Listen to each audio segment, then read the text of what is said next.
Hi students. Today let us discuss the topic strategic management, the buzzword of the present day business world. As you know, business is an economic activity, the object of which is to earn profit. It involves production as well as distribution of goods and services on a regular basis to earn profit. A business organization cannot operate in isolation. It is a part of the environment surrounding it. It's a part of the environment surrounding it. We can call the present day environment as the VUCA environment. VUCA is nothing but a term coined by the US Army to explain the situation that is volatile, uncertain, complex, and ambiguous. The business activities are greatly influenced by several environmental factors: the economic, social, legal, technological, and political environment influence the business activities. We can describe this environment as the steeped environment. Steeped is nothing but social, technological, economic, environmental, political, legal, ethical, and demographic environments. The business activities are greatly influenced by these factors. Almost all these factors influence the business activities. Here arises the need for strategic management. Strategic management plays a significant role in modern business world to cope up with the changes and challenges in the environment. Now let us discuss the influence of liberalization. The enormous changes in the business opportunities and threats as a result of the economic liberalization in India introduced in 1991 and the consequent dramatic changes in the business environment have drastically altered the fortune of companies. The economic liberalization and the consequent wide opening up of business opportunities and increase in competition have in fact made strategic management very significant, and it is accepted as a buzzword among the Indian companies. Prior to 1991, the scope or need for strategic management in India was limited due to the control by the government and absence of or limited competition. The liberalization has, however, vastly changed the scenario. Now, let us say the meaning and definition of strategic management. Strategic management is a set of decisions and actions that result in the formulation of a strategy and a plan for implementing and controlling the strategy that is designed to achieve the objectives of the organization or of the objectives of the company.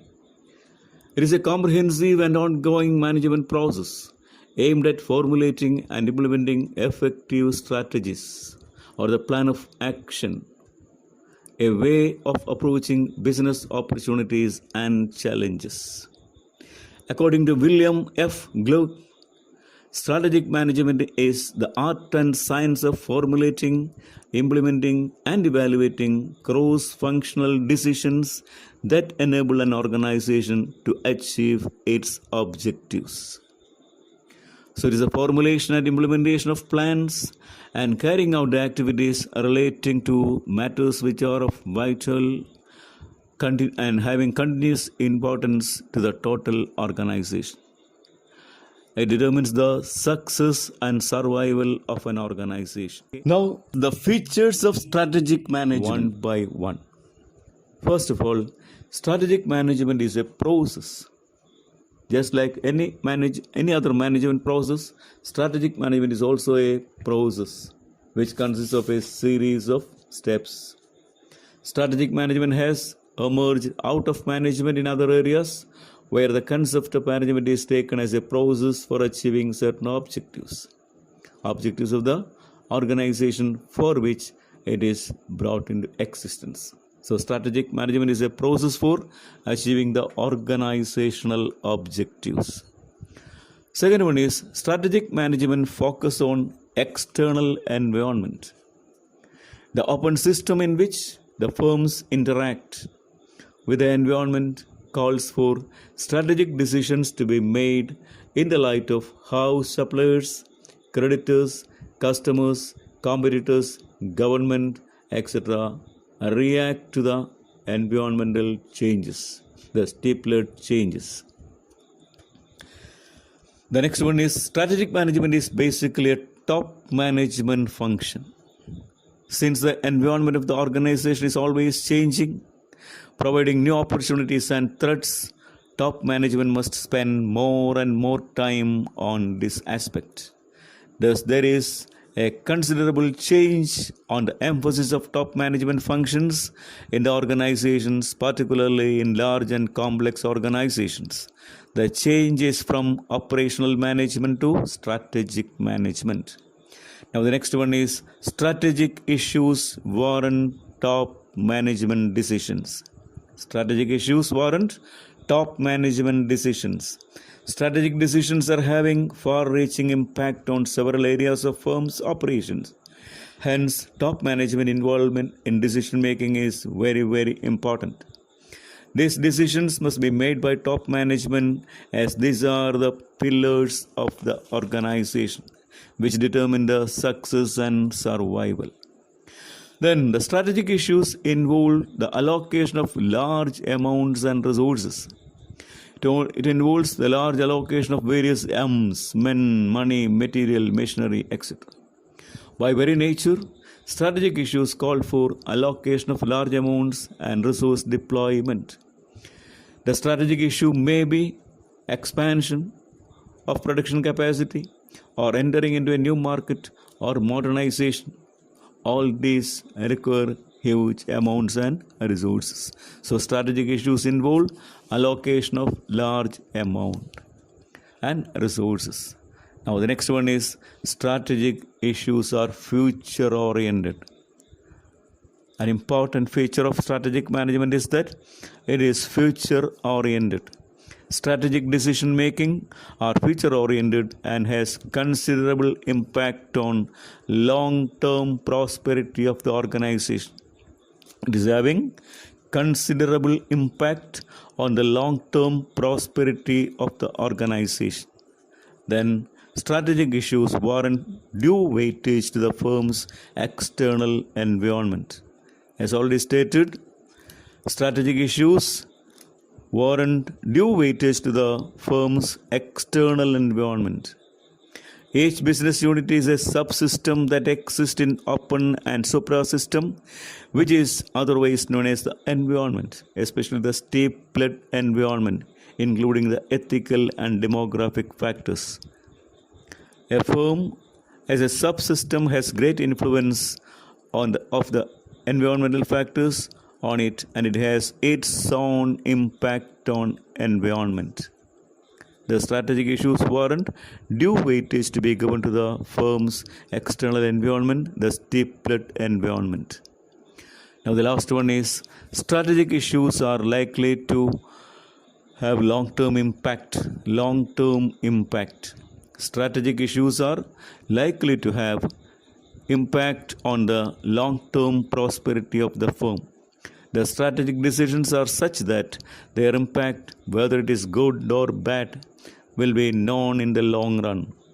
When a company sticks to a particular strategic option, its competitive image and merits are tied to that strategy option. So these are the various features of strategic management. The strategic management process consists of three important phases, which together involve a number of systematic steps. So the three phases are strategy formulation, strategy implementation, and strategy evaluation and control. So the first one, strategy formulation. Strategy formulation involves four important steps. That is, determination of vision, mission, and objectives, then a SWOT analysis, then strategic alternatives, and also evaluation and choice. So the first one is determination of the vision, mission, and objectives. While formulating the strategy, the first step to be taken is to determine the vision, mission, and objectives. As we have seen, strategic management is a process for achieving the objectives. So first of all, determine the objectives. That is the first step. Then comes the SWOT analysis. In strategic management, the term strategic is used to refer to the firm environment fit. This indicates the role of SWOT analysis in strategic management. There is a need for environmental analysis. The environment is to be analyzed, then organizational analysis is required, and by making all these analysis, the strategic alternatives can be identified. So, the first step in strategy formulation is the determination of vision, mission, and objectives. Then comes the SWOT analysis, and then the identification of the strategic alternatives. After this, there is the evaluation and choice of the alternatives. Criteria such as suitability, feasibility, acceptability, etc. are commonly employed for evaluating the strategic alternatives. That is with regard to strategy formulation. Now comes the second one, strategy implementation, operationalizing or execution of the strategy. So execution of the strategy requires translating the various components of the strategy into different levels, then mobilization and allocation of resources, structuring authority, responsibility, task, etc., and information flow, and establishing policies. So implementation of strategy involves a number of administrative and operational decisions. So by taking various administrative and operational decisions, the strategy will be implemented, which may result in either success or failure or creation of some problem. Then the next one is strategy evaluation and control. Evaluation and control is the last phase of the strategic management process. The objective is to examine whether the strategy as implemented is meeting its objectives, and if not, to take corrective measures. As you have studied in control, management control, you know that if there is deviation between the standard and the actual, there is a need for taking corrective measures. So here also, the evaluation and control, there is a last phase of strategic management process. The objective is to examine whether the strategy as implemented is meeting its objectives, and if not, to take corrective measures. Continuing monitoring of the environment and implementation of strategy is essential. So there will be feedback or there will be follow-up. So these are the various steps in the strategic management process. Is participants in strategic management. In an organization, strategic management is carried out by certain category of people known as the strategists. The focus of strategic management is basically on top management. The top level management is composed of board of directors, CEOs, and apart from top level, there may be other groups of personnel who may also be involved in strategic management, either directly or indirectly. Anyhow, let us discuss the different participants, or let us say the different participants. So list consists of, first one, the board of directors, the elected representatives of the shareholders, the board of directors. Then the CEOs or the chief executives, then the corporate planning staff, other managers, and the various consultants. See, the list of participants in strategic management consists of, first of all, the board of directors, then comes the CEOs, chief executives, then the corporate planning staff, other managers, and also the consultants. The first one is board of directors. Board of directors constitute the members elected by the shareholders to manage the affairs of the organization, subject to the provisions of memorandum and articles. In strategic management, the role and function of board of directors are acting as the trustees of shareholders, determination of the basic objectives, selection of top executives, approval of financial matters, maintaining adequate checks and control, and statutory functions as per the Companies Act. Then the chief executives. The chief executive officer, or the so-called CEO, is a person who has an integral role in implementing strategic management. His responsibility is to make major decisions for the organization as a whole. Then the corporate planning staff. Corporate planning division undertakes facilitating functions for the smooth performance of strategic management functions. They function as staff capacity and not directly participate in strategic decision making, but helps in arriving decisions. Then other managers. Other managers are those who are senior managers who come after the CEO and participate in strategic management process. In single SBUs, functional managers fall in this category, and in a multiple organization, SBU heads come under this category. As you know, SBU means Strategic Business Unit. So other managers are those who are senior managers who come after the CEO that participate in strategic management process, and in single SBU, functional managers fall in this category, and in a multiple organization, SBU heads will come under this category. Then last one is the consultants. The last participant in strategic management process is consultants.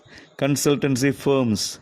Sometimes the help of consultancy firms will be sought.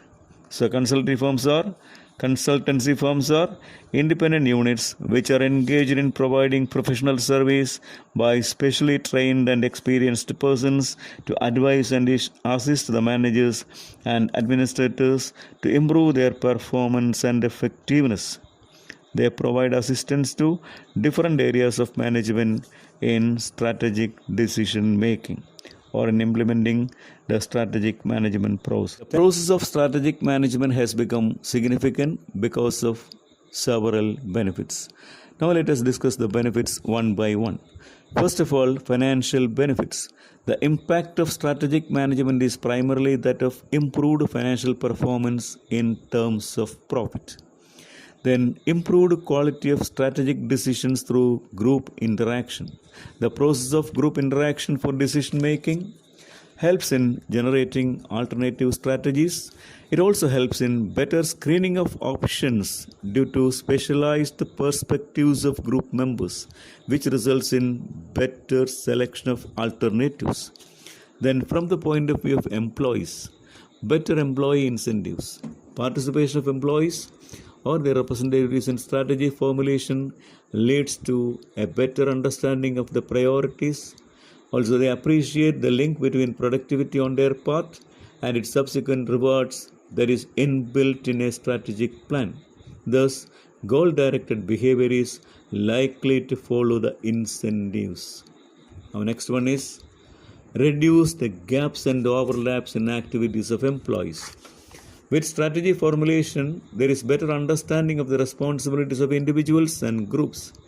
This helps in identification of clear role by the employees, which reduces the gaps and overlaps in the activities of groups and individuals. Then, less resistance or less reluctance to change. Another benefit of strategic management is the acceptability of change on the part of employees of the organization. This is because strategic management is an all-inclusive process, which creates better understanding of the reason for choosing a particular option or choosing a particular alternative and the limits of the other available alternatives. This removes the feeling of uncertainty related to change, and the resistance to change or the reluctance to change is reduced. Now, next one is ensuring success, which leads to survival. Strategic management helps an organization in achieving success in this VUCA world or in this competitive world. It enables its survival. Then encourages innovation and creativity. A better strategic system should encourage managers to derive new ways of doing things. It encourages innovative and creative thinking among managers because they will think of many new things while planning or while making strategic plans. Then the last one is competitive advantage. Strategic management helps to improve the competitive position of the organization. It enables the organization to make optimum use of its competencies and resources and keeps it on the right track. So, strategic management enables an organization to make optimum use of its competencies and resources and keeps it on the right track. So, these are the various advantages of strategic management. Besides the advantages, there are certain disadvantages, limitations, or negative effects, which we can call as the arguments against strategic management. Now let us see these limitations one by one. The first one, it is a costly exercise, or it is expensive. Strategic management process is considered as very expensive because the gathering of information and testing of various courses of action involve greater amount of money. The utility derived from this process is sometimes less than the expenditure incurred on it.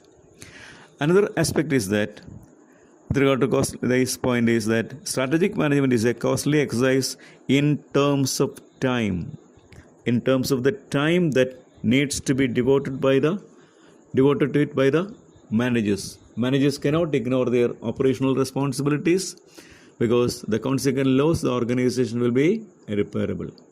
Preventive measures, however, can be taken in this regard. Managerial activities can be scheduled in such a way that adequate time can be devoted to strategic work without consuming any time that managers have to devote to normal operations. Now, the next argument against this is that there may be the sense of frustration among subordinates. Sometimes, participant subordinates may undergo a sense of frustration due to their unfulfilled expectations. For example, the subordinates expect that the particular strategy adopted will be the one they prefer and they would accordingly get the associated benefits or rewards. But this may not actually happen as strategy selection is a general process. Then avoiding responsibility. Third disadvantage of strategic management is the risk of avoiding responsibility for the information that has been provided in the decision-making process and the conclusion drawn thereby. Now, the fourth one is resistance to change. While discussing the advantages, we have seen that there is less resistance to change. It was an argument in favor of strategic management. Now here is another argument against the strategic management. There is resistance to change. Resistance to change is commonly experienced everywhere. Here also there is a chance for resistance to change. Then complex and dynamic environment. Besides internal factors, as you know, there are external factors which may adversely affect the strategy. These factors may be the political, economic, social, environmental factors that usually affect business also. Now, next one is, it is not suitable for small organizations. This is another argument against strategic management. Sometimes expenses are so prohibitive that small concerns cannot afford to use strategic management process. Then lack of expertise and information. SWOT analysis has a very important role in strategic management that you know. It is an exercise which requires a lot of expertise and information. When these two are lacking, the utility of SWOT analysis will be questionable and it could even lead to formulation of wrong and ineffective strategies. Next one is lack of flexibility. Another criticism against strategic management is that it makes the whole approach very rigid. There is lack of flexibility. That is another argument against strategic management. Now, next one is there is no match in strategy formulation and strategy implementation. This is another argument against the strategic management. No match in strategy formulation and strategy implementation. It may happen sometimes.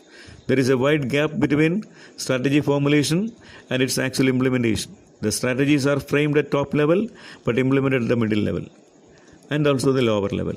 A strategy of top management may mean different to different people at different levels like middle level and lower level. That is common. Then lack of commitment. Many people state that important reason for failure of strategies is the lack of commitment. The top management and everyone directly involved in the implementation of strategy should be fully committed. If they are not committed, there may be failure. So these are the various limitations of strategic management. Thank you for watching this presentation.